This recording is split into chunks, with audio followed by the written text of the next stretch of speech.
पायल, अगर तुमने कुछ भी गलत किया होगा ना तो पुलिस तुम्हें भी अरेस्ट कर लेगी। तुम्हें क्या लगता है कि स्मिता जावेरी तुम्हें बचा लेगी?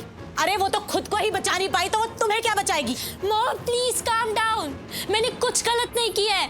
हाँ मैंने कुछ तो किया है, लेकिन उसके लिए मुझे पुलिस पकड़ के नहीं लेके जा सकती। क्या किया तुमने?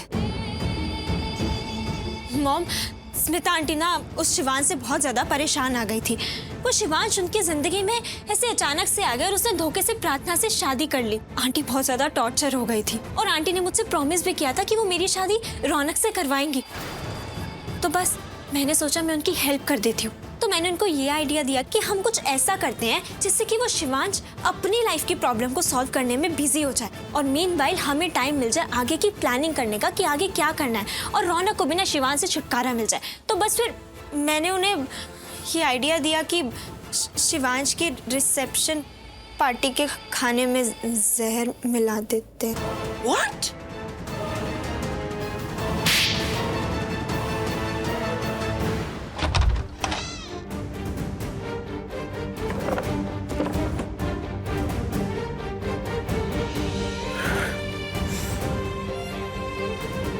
रौनक बेटा, तू कहाँ गया था?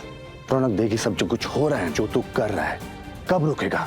आप कहना क्या चाहते हैं डैड? देख रौनक, जब से शिवांश और प्रार्थना की शादी हुई है ना, सब कुछ बदल गया है। हमारे घर का माहौल बदल गया है, तू बदल गया है। कभी भी घर से चला जाता है, ड्रिंक करके आता है, हर वक्त नशे की हालत में धुत रहता है। तुझे पता है तेरी इन चीजों की वजह से स्मिता पर क्या बीत रही है? उसे कितना दर्द, उसे कितनी तकलीफ हो रही है। 2 दिन हो गया रौनक, उसने कुछ नहीं खाया तेरी वजह से। तू अपने गम में इतना डूब गया है कि तुझे अपनों का गम दिखाई नहीं देता। ऐसा लगता है कि तेरे आंखों पे किसने पर्दा डाल दिया है, कि तू अपने आसपास की दुनिया देखना ही नहीं चाहता। तू अपने आप में इतना खो क्यों गया है रौनक? देख, मैं जानता हूं कि तू गम में है, तकलीफ में है, तेरी सारे गम, तेरी सारी तकलीफें मैं समझता हूं, लेकिन कब तक समझू? हर चीज की एक हद होती है, तूने सारी हदें पार कर दी। देख रौनक, ये जिंदगी है ना, किसी के लिए नहीं रुकती। थोड़ा सेल्फिश हो जा, अपने बारे में सोच, आगे की सोच, भूल जा जो हो गया सब कुछ। तुम्हारे इस स्टूपिड आइडिया की वजह से ना पायल, आज इतने सारे लोगों की जान दांव पे लगी है। मॉम मैंने ये सब अपने फायदे के लिए किया था। फायदा? फायदा क्या फायदा हुआ पायल? सपनों की दुनिया से बाहर आओ, सच्चाई को फेस करो। प्रार्थना अब एक मामूली पंडित की बेटी नहीं है, बल्कि वो एक अमीरजादे शिवांश की पत्नी है। और शिवांश की पत्नी ने ये कंप्लेन की है कि स्मिता जावेरी ही वो पहला इंसान थी जिसने प्रिया सलूजा को ये बताया कि खाने में जहर मिला हुआ है। पुलिस ने प्रार्थना की कंप्लेन सुनी और उसके स्टेटमेंट के बेस पे उन्होंने स्मिता जावेरी को अरेस्ट कर लिया। पायल, प्रार्थना अब एक बड़े घर की बहू है। उसकी एक एक बात सुनी जाएगी, उसकी हर बात को सीरियसली लिया जाएगा और उसकी बातों को इम्पोर्टेंस दी जाएगी। मम ये बात तो मैं भी स्मिता आंटी से बोल रही थी कि शिवांश की वजह से प्रार्थना का स्टेटस स्मिता आंटी से भी ऊपर हो गया है। तो अब तुम क्या करोगी?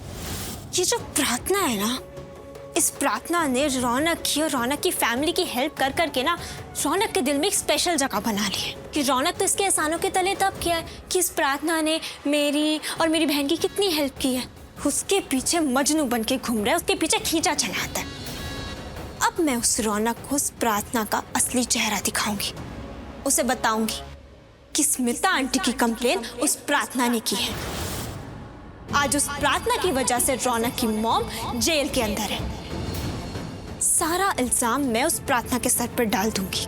उस रौनक के दिल में प्रार्थना के लिए इतना जहर भरूंगी कि रौनक के दिल में जो प्रार्थना के लिए स्पेशल जगह है ना, उसका नामो निशान नहीं रहेगा और रौनक उस प्रार्थना को भूल के मेरा हो जाएगा। तो मॉम, इस तरह से मैं इस मौके का फायदा उठाऊंगी।